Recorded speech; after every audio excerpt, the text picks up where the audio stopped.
tiga hero ini. Bigetron harus bangkit untuk bisa membawa game ini ke game yang ketiga. Tapi apakah RR Kyoshi akan memberikannya? So, Ebel Arena mana tepuk tangannya? Let's go to the late All-Star.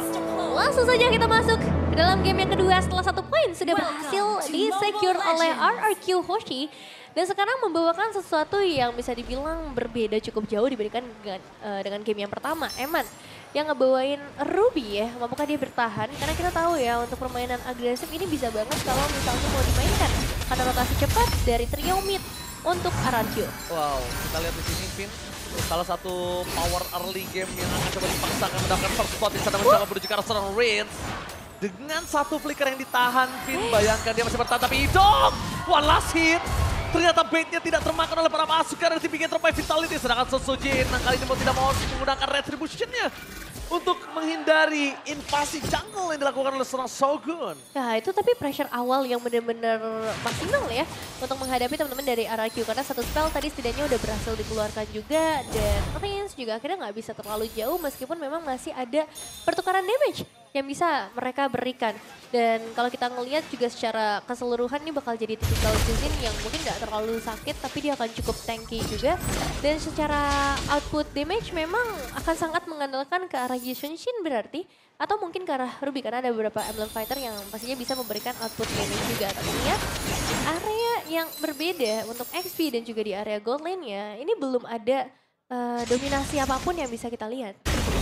Karena memang kalau kita bisa bicarakan ngomongin ke arah tim Bigetron yang memiliki side lane sangat kuat dari kedua belah sisi, ini akan cukup sulit untuk mau digengki dengan damage Lancelot saat ini.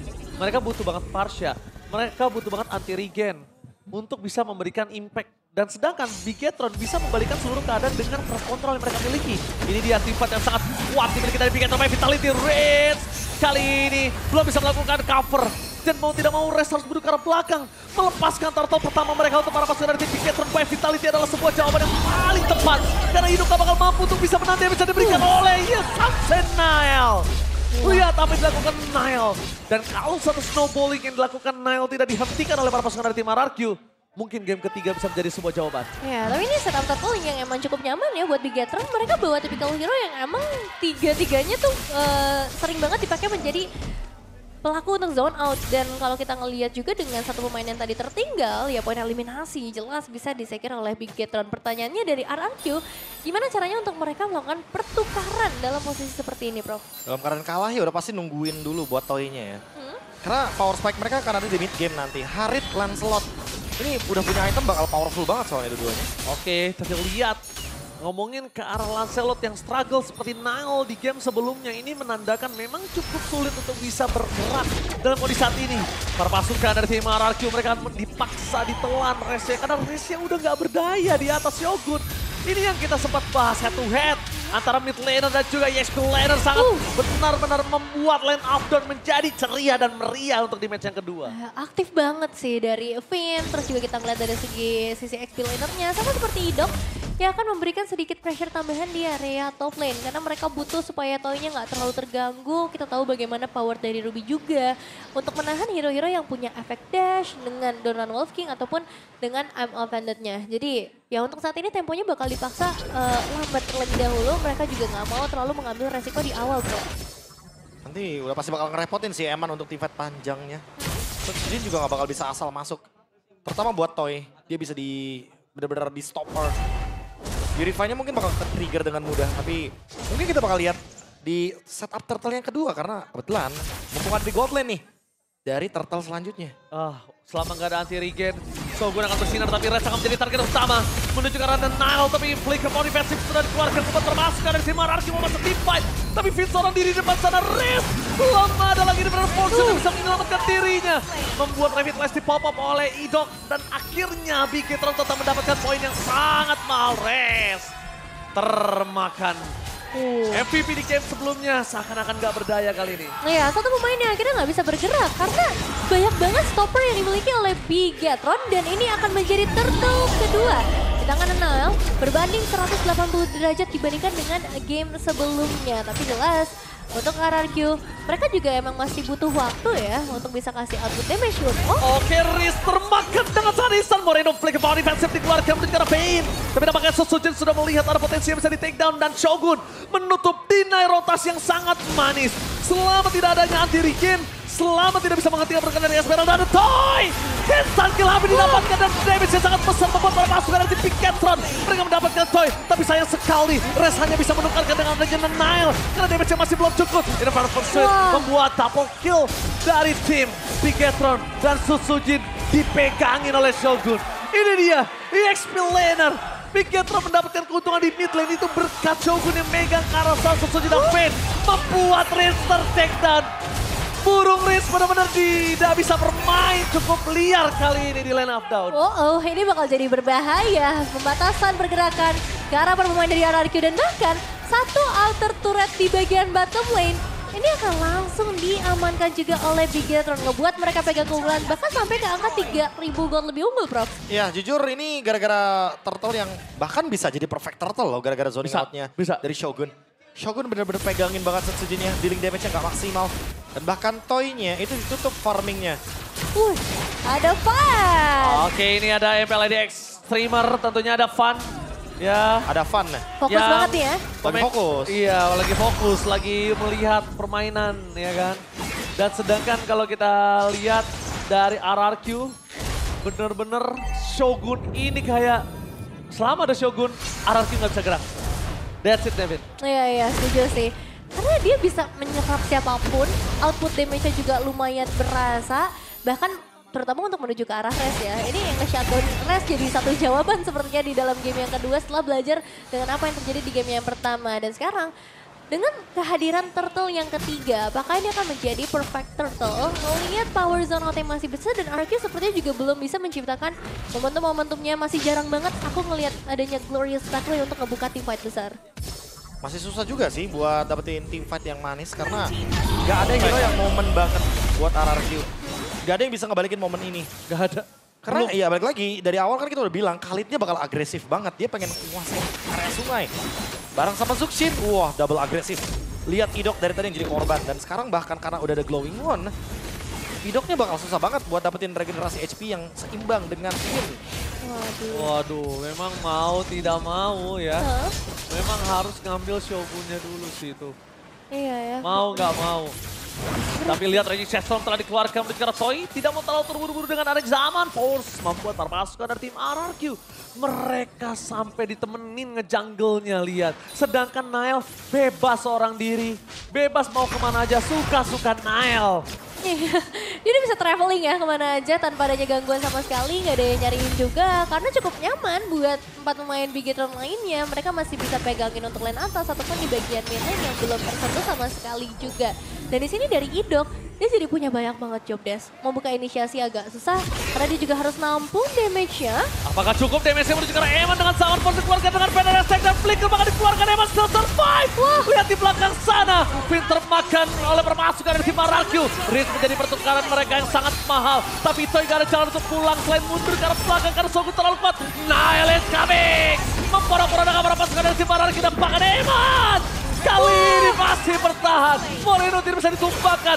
Sosojin masih bertahan dengan pancarnya. Tapi di sana tidak ada jalan lagi selain pulang hanya dengan nyawa. 4 pemain yang berhasil di takedown. Memang diawali dengan hilangnya 1 pemain dari Bigetron. Tapi setelahnya team fight jangka panjang, tarik ulur. Dan HP bar yang begitu tebal menjadi masalah sepertinya. Tapi lihat di area mid lane pun. Shogun bakal coba dipasang, dikas begitu aja oleh seorang Finn. Sangat pos telah dikeluarkan, udah lumayan sakit. Tapi kalau melihat adanya Eman di tengah jalan, kayaknya mereka harus mengurungkan niat untuk maju lebih dalam lagi. Itu dia, Nile is coming. Ketika Nile datang, siapapun akan diporak-porandakan. Betapa keuntungan dari tim Bigetron dipegang dan tidak ada nafas untuk RRQ saat ini. Oke, quote on quote dari Koet ya tadi ya. Jangan sampai dengan keunggulan sejauh ini Bigetron melakukan kesalahan. Mereka harus tetap fokus, tetap objektif. Dan Shogun yang sekarang nge-screening masih belum bisa ditumbangkan karena emang masih butuh damage lebih banyak lagi. 2 game, EXP Laner dua-duanya bersinar dan Shogun membuat RRQ gak bisa farming sama sekali. Berkat Shogun ini lihat 7.000 gold didapatkan Bigetron by Vitality, Nevin. Iya ya, jauh banget sih untuk game gold yang udah mereka pegang. Satu buah Dominance Ice memang sekarang udah ada di tangan dari Idok. Tapi Glorious Pathway, target mereka ke arah Moreno yang sangat mudah untuk bisa menghindari, tapi membalikan kembali keadaan Res menjadi target utama mereka. Melepaskan Res adalah sebuah jawaban yang sangat baik, karena satu-satunya yang bisa ditinggalkan adalah Res. Kalau Resnya tadi nggak berbalik badan, mungkin poin kill lebih dari 1 akan didapatkan. Ya ini puter balik sih dari RRQ ya. Mereka udah nggak bisa keluar untuk membuka inisiasi. Bermain dengan lebih defensif lagi dengan satu inner turret yang berhasil ditumbangkan. Dan Lord yang juga masih dalam perjalanan di bagian bottom lane. Akankah ada inisiasi lanjutan lagi? Karena ada Emo Vendant loh, inget yang bisa dibuka. Kalau misalnya ada yang sedikit offset di bagian depan. Kalau kata Eman, kalau tadi lo ngeluarin gue dari zona nyaman, gantian. Gue tarik lo keluar dari base. Lihat kali ini Eman standby di depan sana, damage dari turret akan coba membantu Eman dan apa-apa pasukan dari tim RRQ. Mereka langsung sucin. Shutdown memang terjadi tapi respect everybody bakal coba dibalikin kembali. Keadaannya tangan Shogun tidak terhentikan. Sama sekali Shogun tidak terhentikan. Damage yang tidak cukup untuk membuat Shogun bisa ditumbangkan. Dan bebas bahkan untuk Nile memberikan free hitnya. Ya dan masih ingin mencoba ya untuk dapetin satu buah base turret di area top lane maupun di area mid lane. Belum menghentikan upaya dan semangat dari Bigetron. Zaman Boss keluarkan Moreno menjadi target. Moreno hilang, damage terlalu pas. Shogun bukan menjadi target utama, mereka membiarkan Shogun seorang diri. Glorious Pathway menutup jalan untuk Shogun. Tapi Finn dan juga Nile menunjukkan batang hidungnya memberikan space untuk Shogun bisa balik lagi. Waduh, Prof, tanda-tanda kah? Targetingnya beda ya tadi ya. Kayak Shogunnya mencoba untuk screening ke belakang, tapi ternyata Moreno mainnya dari samping dan Moreno jadi kepick ketika ada Toy dengan Zaman Force-nya. Ini menjadi sinyal nih. Bigetron memang tadi sudah unggul 9.000, tapi gara-gara Moreno tersumbangkan di depan sana, jadi ya mau nggak mau ini sekarang goldnya akan swing sedikit 2.000. Dan mereka harus hati-hati. Masuk ke high ground memang harus ada kalkulasinya. Karena kalau enggak, mereka yang bakal kelimpungan sendiri nanti ketika ada Lord selanjutnya. Ingat. Walaupun sebenarnya sekarang Bigetron masih pegang keunggulan. Ingat ya Profesor, yang tidak bisa ditumbangkan itu Shogun, bukan Moreno. Jadi kalau ketika dive in-nya Shogun masuk dan Moreno masuk, tapi targetnya mereka berubah menuju ke arah Moreno, Moreno gak bakal bisa nahan, Nevin. Iya, dan sepertinya dari RRQ mereka juga akhirnya mulai sedikit terjawab lah ya apa yang harus bisa dilakukan, mendapatkan ke arah damage dealer-nya, tapi... Oke, lihat di sana Susujin! Gak ada jalan untuk pulang, ditutup oleh para pasukan tim Bigetron, dipotong! Bigetron by Vitality mengamuk di game yang kedua. Ini berat sih, Susujin gak dikasih main sama sekali untuk di game kali ini, terpick off sebanyak 3 kali bahkan. Dan Lord ini harusnya gak dikontes gak sih Prof? Harusnya udah dilepasin aja sih. Iya. Mereka tahu kok kapasitas high ground-nya kuat, ada Harit, ada Parsha. Terutama Parsha yang nanti bisa nge-zone out juga dengan Feather Air Strike. Dia bisa memanfaatkan bagaimana artillery power-nya. Tinggal gimana caranya aja nih untuk Bigetron yang masuk ke high ground. Aku malah lebih memperhatikan Bigetron yang harus lebih presisi untuk 3-wave push-nya.